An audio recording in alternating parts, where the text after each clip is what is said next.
Blood and Sugar by Laura Shepherd Robinson. Read by Ben Onwukwe. Prologue. Deptford Dock, June 1781. The fog hung thick and low over the Thames. It rolled in off the water and along the quays, filling the squalid courts and dockside alleys of Lower Deptford. The local name for a fog like this was the Devil's Breath. It stank of the river's foul miasma.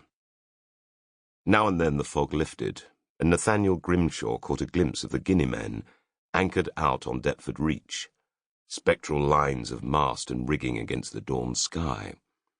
His greatcoat was heavy with damp, and his horsehair wig smelled of wet animal. He had been pacing in that spot for nearly half an hour. Each time he pivoted, Jago growled. The dog's black fur stood up in spikes, and his eyes shone like tiny yellow fog lamps in the gloom. Nathaniel could hear the fishermen talking, and he could taste their tobacco on the wind. He wanted a pipe himself, but he wasn't sure he could hold it down. He didn't know how they could stand there in such close proximity. A figure loomed out of the mist, and Jago growled again, though he quietened when he recognized the stocky, square frame of the Deptford magistrate, Peregrine Child. A pair of bleary eyes peered at Nathaniel between the wet folds of the magistrate's long wig of office. "Where is it, lad?" Nathaniel led him through the fog to the wall that divided the public dock from the navy yard. The fishermen parted to let them through, each man turning to observe Child's reaction. On the quayside stood a 10-foot pole topped by a riveted iron hook, where the fishermen liked to hang their largest catches. Lately it had displayed a shark that had washed up here last month. Now the shark was gone, and in its place hung a man. He was naked, turning on a rope in the wind, secured under the arms with his hands tied behind him. Nathaniel didn't like blood, and there was a lot of it, dried on the dead man's chest and back, smeared across his thighs, in his ears, in his nose, in his mouth.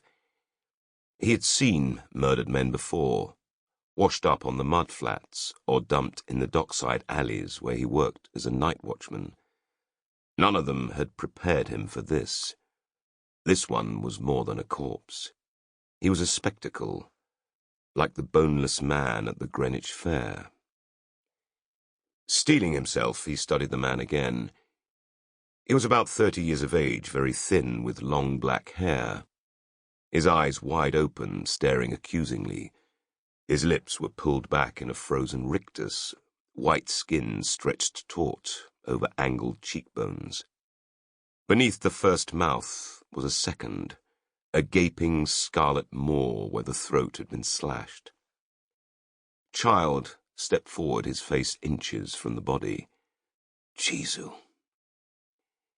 He was staring at a spot just above the dead man's left nipple. The lines seared into the pale, hairless skin were smooth and deep. The flesh around them was puckered and blistered. From where he stood, Nathaniel could just make out the design, a crescent moon on its side surmounted by a crown. "It's a slave brand," he said. "Someone's marked him like a Negro." "I know what it is."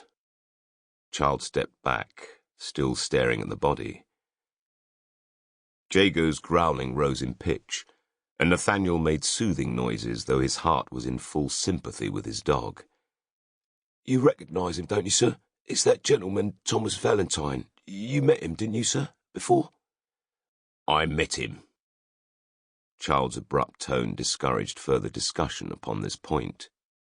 Nathaniel studied the magistrate surreptitiously, trying to understand his mood, trying to work out if he himself was under suspicion. But Child seemed to have forgotten that he was even there. He mouthed something beneath his breath that Nathaniel didn't catch, only a waft of sour brandy fumes on the chill dawn air. "Cut him down," Child said at last. "Not a word to anyone, understand?" Nathaniel dragged an old shipping crate over to the hook and clambered onto it. The dead man's eyes gazed unseeing. Sample complete. Ready to continue?